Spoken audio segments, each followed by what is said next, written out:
Welcome back to part 2. So now we are on lesson 9. We're continuing with our story. I want to know what's going to happen next in Jack and the Beanstalk. So listen up, stay tuned.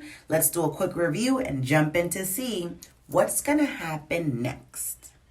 Yesterday we read part 1 of Jack and the Beanstalk. I'm going to just show the images of the read aloud in a quick slideshow, and I want you to pull different pieces of information based on the images you see.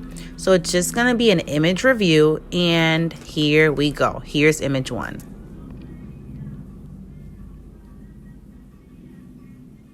Here's image 2. What do you remember? Image 3. 4, 5, 6, and 7. You can pause and replay the images at any point. As you are replaying it, just think about the key characters, setting, problems, and different story elements from part 1 and what your predictions are for part 2. Now let's use our elements chart to review. When we can pull out from the story, it said once upon a time. Where we can say a farm or an old country, somewhere where there's a lot of farming. Characters, the real characters are the poor widow, which is Jack's mom, Jack. And the magical characters are the giant's wife, the giant, and also, another real character is the man that sold the beans to Jack. The fantasy events are the magic beans, the beanstalk that grew up to the sky, and also the giants, right? All the actions of the giants were really magical. The problem was Jack's mom, our family didn't have much money. They needed to sell the cows to get the money that they needed, but Jack instead, he traded the cows for magic beans, and his mom was really upset with him, so he was trying to figure out what he can do. So far we don't know any solutions to this problem yet, and we don't know the ending, so we have to tune in and read part 2. Now let's examine another chart before we move on to the part 2 of the story. This is our fantasy versus reality chart. Remember, fantasies are things that are magical or made up, and reality are things that can happen in real life. So we have 2 images from our read aloud, and we're going to place those images either on the fantasy side of our chart or place those images on the reality side of our chart. Let's look and see what the images are. What do you see in this image? Is this something that you see can happen in real life? Or is it something that's made up? Remember, this is the image where Jack is being sold magical beans. If you are placing this image on the fantasy side, that is correct. These are magical beans. Do we have magical beans in real life? No. So this is a made-up event. Good job. Let's place this on the fantasy side. Image number 2. What do we see in this image? Is this image something that can happen in real life, or is there anything in this image that cannot happen? I see a magical beanstalk that goes all the way up to the sky, and it also leads to a giant home. Do I think this can happen in real life? No. Plants do grow, but not this high to the sky. And I think the whole idea of a magical beanstalk is fantasy. So I'm also going to place this image on the fantasy side of our chart. So far, both images are fantasies or made up. In the previous lesson, we made predictions about what would happen next. So in this story, I want us to listen carefully to find out whether our predictions were correct or incorrect. You might be familiar with this fairy tale, and I just want you to listen to see how this version might be different from the version that you already know.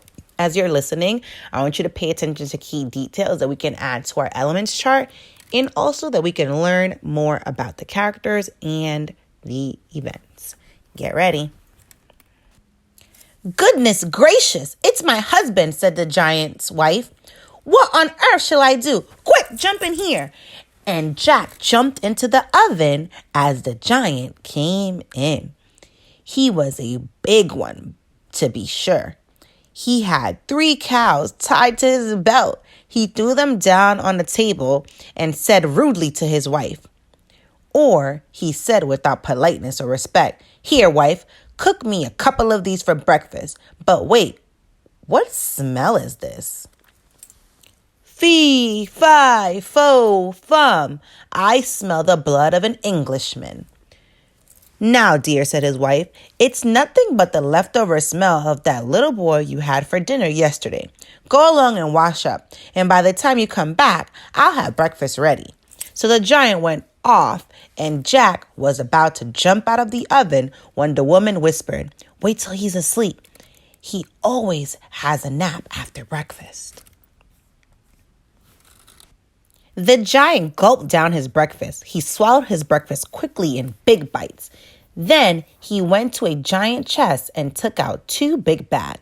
He sat down, and from the bags, he took out piles of gold coins. He began counting them very slowly. 1, 2, 3, 4. Then his head began to nod, and soon he began to snore, so the whole house shook. Jack crept out of the oven, tiptoed past the giant, grabbed one of the bags of gold, which he could barely lift, and ran lickety-split back down the beanstalk. Do you think lickety-split means quickly or slowly? Yeah, I think it means quickly. Look at him. He was out of there. He threw down the bag of gold, which fell clump into his mother's garden, then climbed down until at last he reached the ground. "Well, mother," he said, "wasn't I right about the beans? They really are magic." How do you think Jack's mother responds to Jack?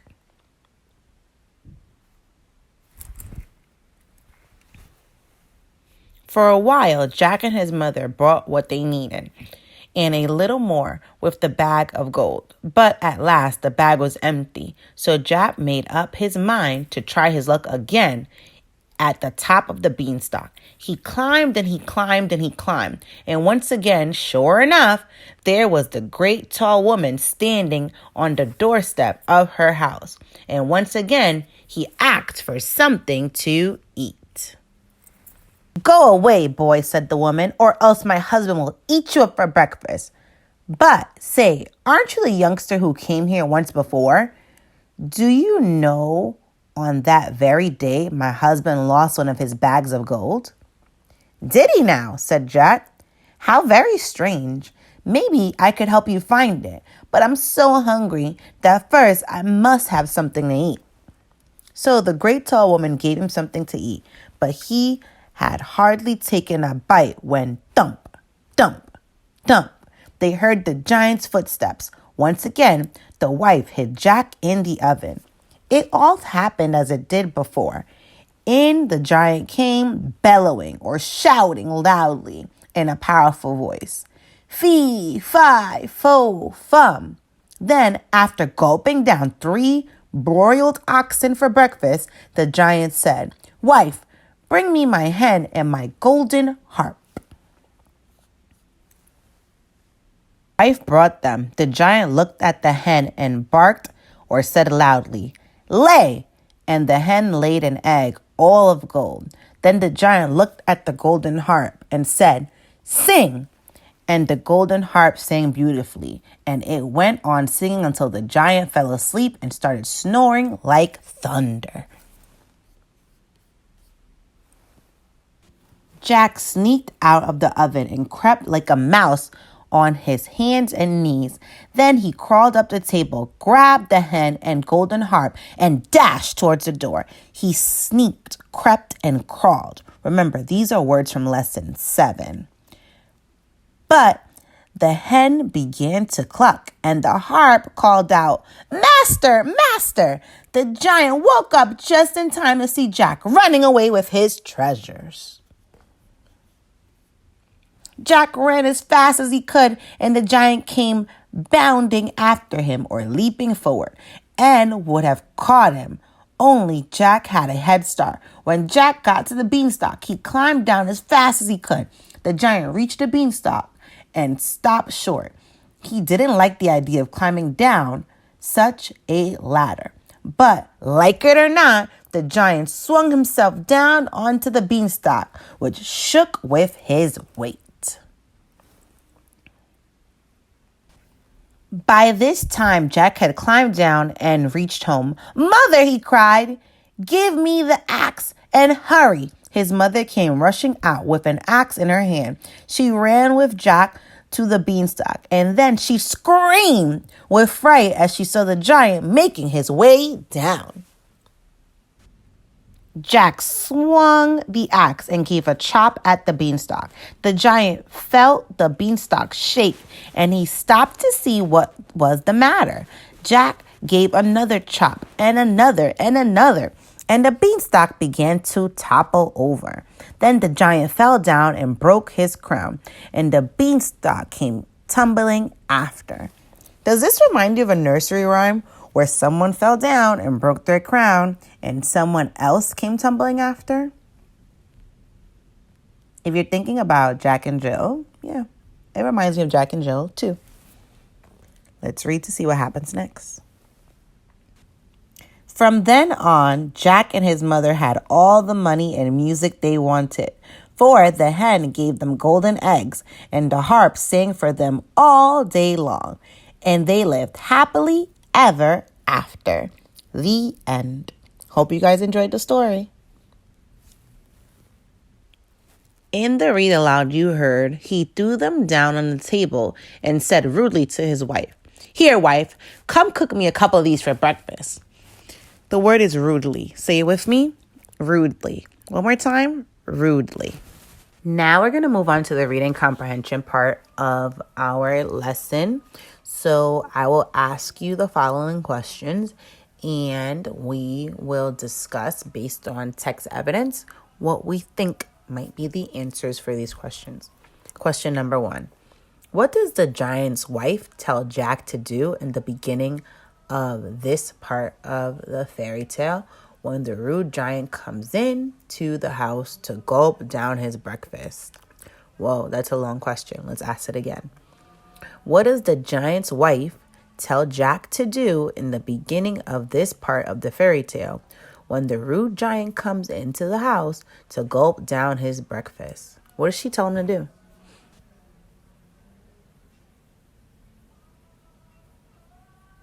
Okay, let's go back into the text to see what does she advise or tell Jack to do and why.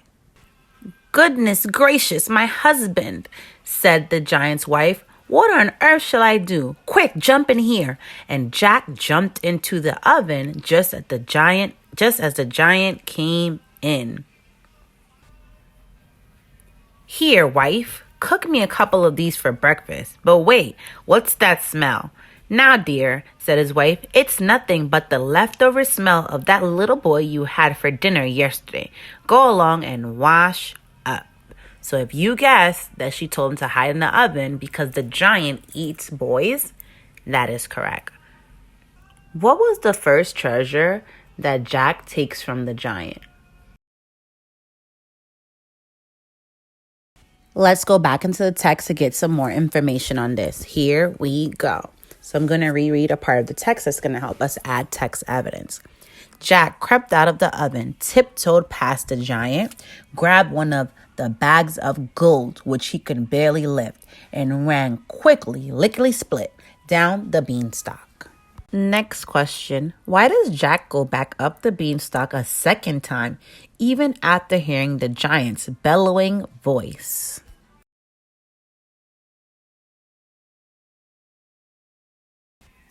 Okay, let's go back into the text to see if we can get some more evidence for your response.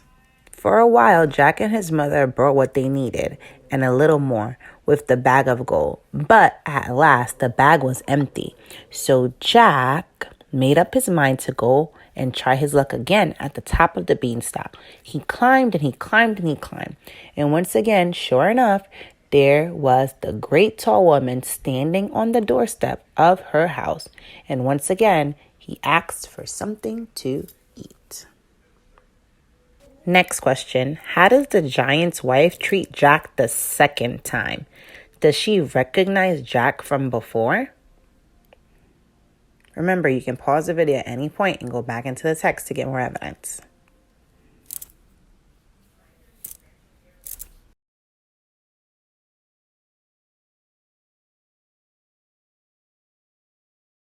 Now that you gave your response, let's go back into the text to see if we can add some more evidence or clarify anything from your response. Let's go back in the story. "Go away, boy," said the woman, "or else my husband will eat you up for breakfast. But, say, aren't you the youngster who came here once before? Did you know that on that very day my husband lost one of his bags of gold?" "Did he now?" said Jack.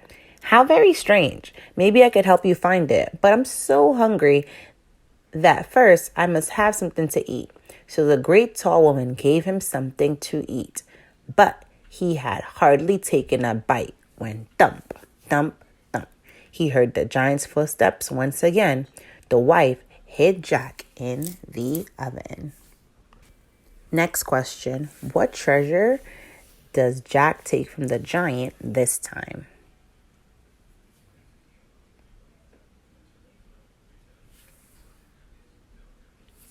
Okay, let's go back into the story to get evidence to make sure that we have the accurate information. We always go back into the text to add more details. Jack sneaked out of the oven and crept like a mouse on his hands and knees. Then he crawled up to the table, grabbed the hen and golden harp, then dashed towards the door. Next question. What happens when Jack tries to escape with the hen and the harp?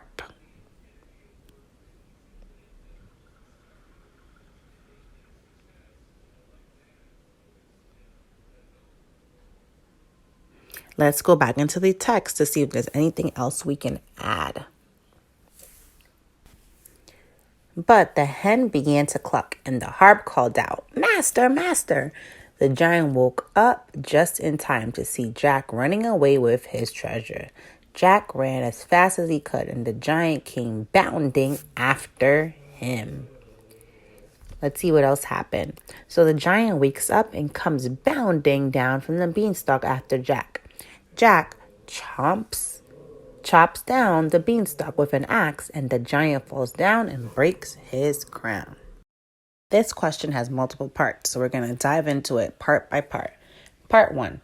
In the first half of the fairy tale, Jack and his mother had a problem when their cow stopped giving milk and had no other way to eat. How did they solve this problem?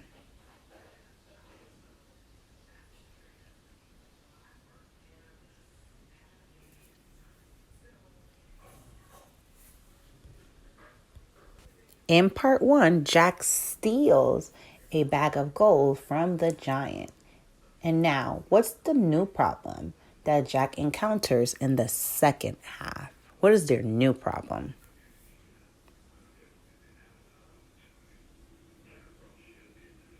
All right, let's see if we can pull out an image to help us add more detail to our answer. Jack and his mother run out of gold coins, and Jack is chased by the giant after he steals the hen and the harp. So that's their new problem. Let's see the other part of this question. How were the problems solved?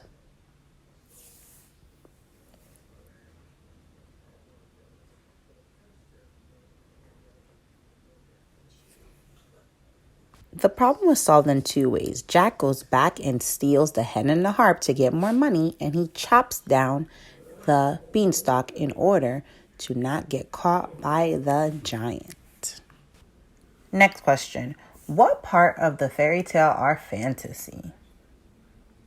Remember, think about what parts are not real, magical, or can't actually happen in real life. Can you think of any other part?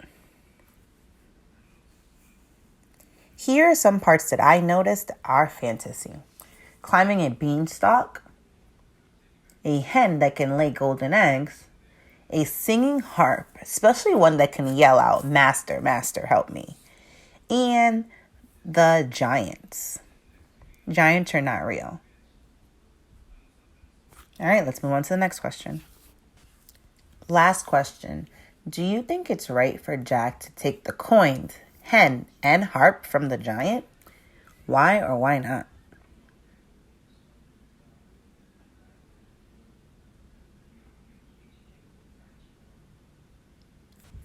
Thanks for sharing with me. Now I'm going to share my ideas with you. Remember, there's no right or wrong to this answer. It's just based on how you think. So here goes. I think that Jack is wrong, like really wrong, for taking the coins, the hen, and the harp from the giant because these are things that belong to the giant. He made his decision. He sold his cow or traded his cow for some magic beans. And when you take things that don't belong to you, I believe that that is stealing, especially if it's without permission. So that's my opinion. In the read aloud you heard, he threw them down on the table and said rudely to his wife, "Here, wife, cook me a couple of these for breakfast." Say the word rudely with me. Say it again, rudely. One more time, rudely. To act rudely means doing something in a way that hurts others or is just not polite. For example, the boys rudely cut to the front of the line in lunchtime, or the girl treats her classmate rudely. She calls her names and it makes her sad. So these are examples of things that people say or do that are rude or are done rudely. What else does the giant do rudely in the fairy tale? Try to use the word rudely when you tell me about it.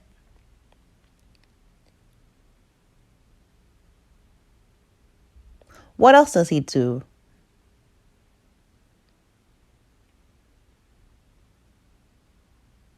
Anything else? What word have we been talking about again?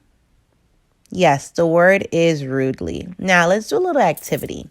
This activity is called use an antonym to follow up.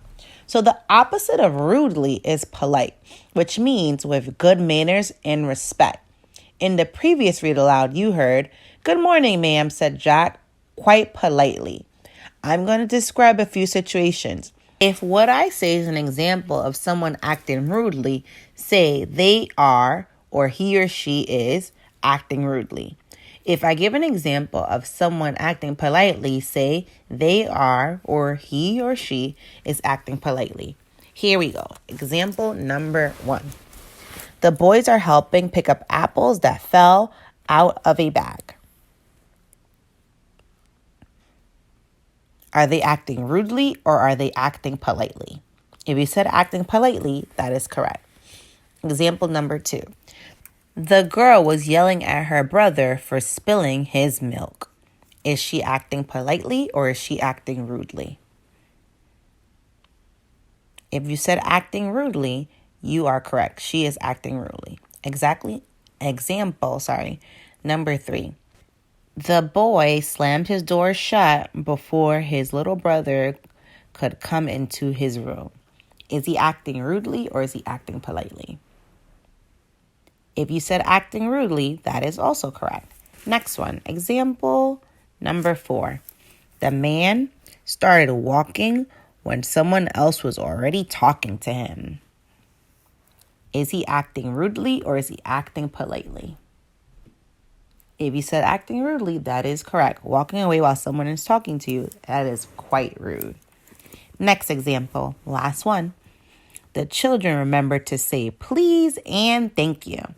Are they acting politely or are they acting rudely? If you said acting politely, that is correct.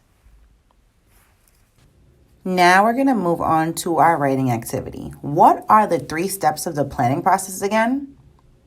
If you said plan, draft, and edit, you are correct. You have already planned and drafted your narrative or your retell for the story from yesterday. Today, you are going to edit your narrative paragraphs. Editing means that when you read a story and it's retold, that you check for mistakes and make sure that everything you wanted to say or needed to say is there. So here, I'm going to show you a checklist that's going to help us with those steps. Get ready. Here it is. So here's the checklist. So the first part, we have to check and make sure that our story begins with once upon a time in the beginning. It has the correct sequence of events, meaning things 1 for the beginning, 2 for the middle, and 3 for the end. And the smiley face shows that we have to end our retell with the phrase or the words happily ever after for the ending. And the other 2 are the teacher's choice. Make sure you have capital letters at the beginning of sentences and punctuations at the end of each sentence, question mark at the end of each question, and an exclamation mark at the end of each statement that shows excitement. And last but not least, the last part of the checklist is to reread to a partner. If you don't have a partner around you, reread to yourself to make sure you have no missing words and your retell sounds just like the story. Here are a few of my edits when I followed the checklist. Here is my original. This is the story how it was originally written, and I realized I had some things I wanted to change. So here's my first couple changes. I put an S to show the setting and the C to show the different characters. I started my story once upon a time, check. I put a C to make sure I included characters like the king, queen, and another S to show the palace. That's the next setting. So I have all that, and I made sure I showed that through my edits. Next, as I reread, I noticed that I needed to add something. So here, where you see the arrow, it says, she will be pricked and die. The 11 fairies softened the spell. I realized that I didn't have everything in 1, 2, 3 order or the order of events. I forgot to include what the spell was and how the 11 fairy helped. So I added that in. Also at the end, you notice that I put the king did everything to protect the child and ban spindles. So I want to make sure I said what the king did in case someone never read the story before. And here I keep going to the end. Realize I also missed some information. On her birthday, she was stuck by a spindle and slept for 100 years. The kingdom went to sleep too. So I forgot to add that not only Sleeping Beauty went to sleep, but her spell caused the whole entire kingdom to sleep. That's an important detail that I didn't have before. I also noticed I misspelled the word prince, so I crossed it out, spelled it correctly, and I forgot to add the word and at the end. Well, not the end, in the middle. It says the prince came after 100 years and kissed. I forgot to add that. And then the last part, I made sure I ended. So I'm looking back at my checklist.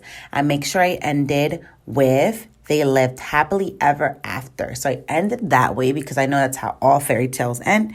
And I added the end. So this is just a little look at my editing process. I had my first draft and I marked it up with the different pen. I added information I needed. I crossed things out, and I will be rewriting this on a new page. I look forward to seeing your edits and how you improve your work. Good job. Great job with your editing. Your teachers are going to be really excited to see what you come up with. We want to read those retells. We want to see you starting with Once Upon a Time, ending with Happily Ever After. And we are curious to see what did you notice or see about your work that you wanted to change. So once you have finished making your edits, you can mark it up just like I did with mine, or you can simply just rewrite it on a piece of paper, take the picture, and again, upload to your class dojo page so your teacher can give you feedback. Thank you so much for all your hard work on this, especially with all the fairy tales. I'm proud of you. Your teachers are proud of you. Keep up the amazing work. And remember, upload to Class Dojo to your portfolios. Good luck. Thank you.